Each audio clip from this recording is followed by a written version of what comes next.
Stormers season review for 2019. It's another year where the Stormers didn't make the playoffs. It's Robbie Fleck's last year in charge of the Stormers. I feel like a lot of Stormers fans will probably be happy to see the back of him. I was probably a bit too optimistic for what the Stormers were going to be able to do under Robbie.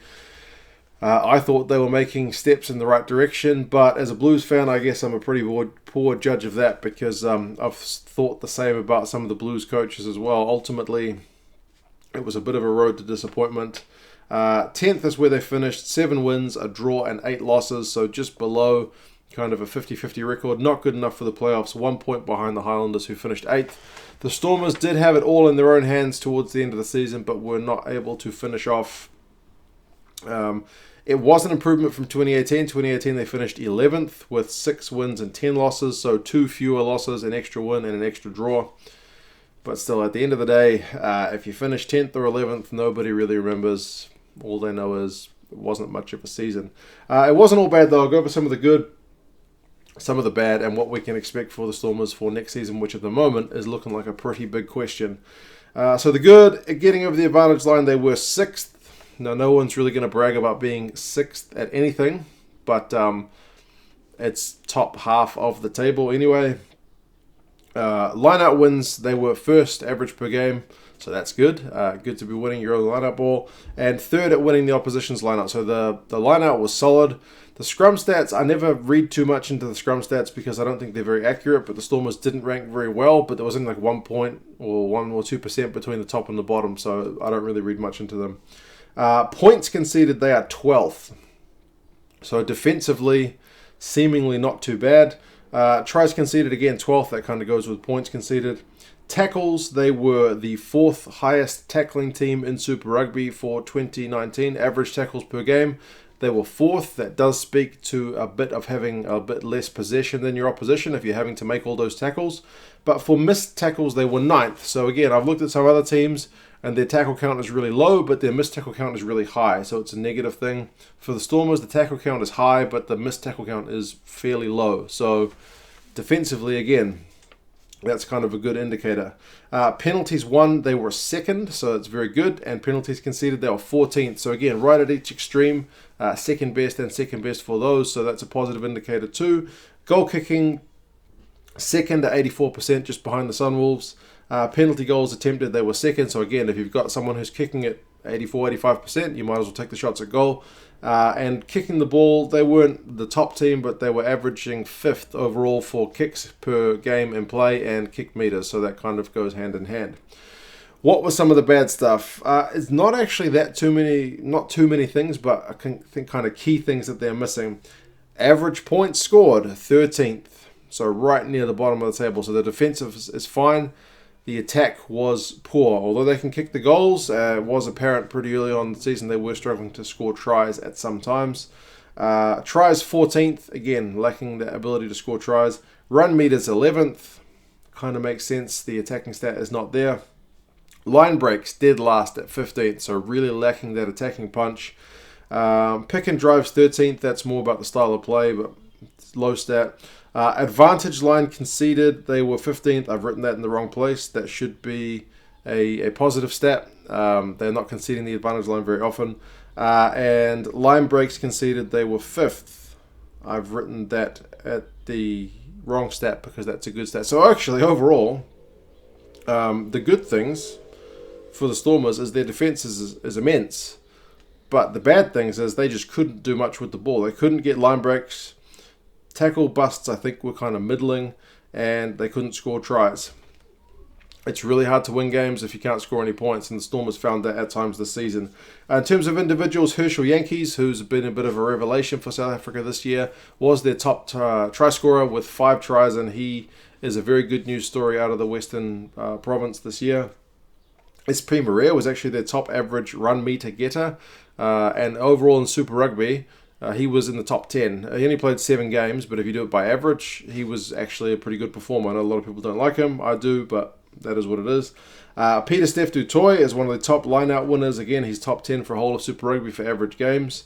And also top 10 for average tackles per game. The guy is a machine. He makes lots of tackles, and that's represented in the stats. Schickling was also top 10 for winning the opponent's line-out. I think a key point, though, is if you look at the Stormers through this year, a lot of these guys who had these good numbers did not play that many games, and it's injuries and whatnot that went on. It's similar to 2018, and the injury crisis got pretty bad, but Peter Steph-Tutoiene played 10 games, Khaleesi played 11 games, Schickling played 7 games, Sikambuza-Noche played 6 games, so a lot more guys as well only played 10 games or fewer. Not that many guys did the kind of played the whole season thing. Dylan Lades was one of the best tackle busting guys for the Stormers. He played most of the season, so he was kind of a good news story. But yeah, how did the fixtures go? Couldn't have started much worse with a big loss in the opening round to the Bulls away, 40-3. But then they picked it up. They looked terrible, but then they won 3 games on the trot. The Lions at home, 19-17. The Sharks away, 16-11. And the Jaguares at home, 35-8. Remember, the Jaguares went on to make the final.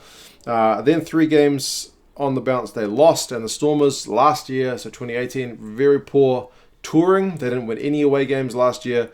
This season was a little bit better in that they beat the Sharks away, but they lost to the Hurricanes away, lost to the Blues away, lost to the Reds away. The Reds one is especially disappointing, I guess, but 34-28, 24-9, and 24-12. Reds and Blues, especially teams that finished below them on the table, couldn't pick up wins. They did beat the Rebels away 41-24, but the Rebels had big trouble playing South African teams, so that's also a factor there. Back home, they lost to the Brumbies 17-19 at home. Pretty disappointing. They beat the Bulls, so they got their revenge over that big opening game of the season, only by a point, 24-23 at Newlands. Lost to the Jaguares away, only by 5 points. Again, it's a team that made the final, so there was 30 points to 25. They drew with the Crusaders, 19 all at Newlands. So it's interesting that the teams that they played in the final, the Stormers beat them comfortably, 35-8. They lost by 5 points, 30-25, and they drew with the Crusaders. So their record against top teams is pretty good, but it's those games that they dropped against the lower teams that really cost them. They beat the Highlanders at home 34-22, lost to the Lions away 41-22, pretty disappointing. Beat the Sunwolves 31-18. Playoff spot up for grabs. All they needed to do was get a win in that final game at home to the Sharks. The Sharks got the job done, 12 points to 9, so the Stormers fell out. So if you look at those results, there's quite a few that I've flagged as especially good or especially bad. Win over the Jaguares, obviously, along with those other 2 games they won in a row. Win over the Rebels was good. Draw with the Crusaders, you got to take that, and a decent win over the Highlanders, but then those 3 games they lost on tour, especially Blues and Reds. Big loss at the start to the Bulls and a really poor finish at the Sharks.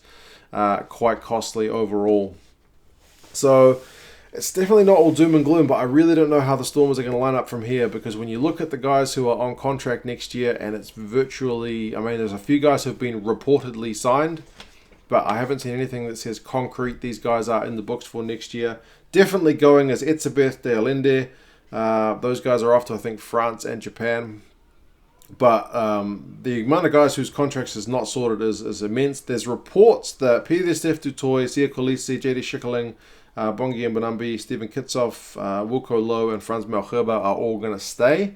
But again, I couldn't find anything that said they have signed on the dotted line. So we are not sure. There were reports about Khaleesi leaving, but they were all quite refuted. So I heard that the Western Province has got a bit of a cash problem. So we'll see how they're able to sort that out. But either way, it's a bit of uncertain times there. One thing that is certain is John Dobson will be taking over from Robbie Fleck. I think there's a bit of optimism about that from Stormer supporters, hopefully. Again, I was optimistic about Fleck getting the job done, but it wasn't able to come to pass.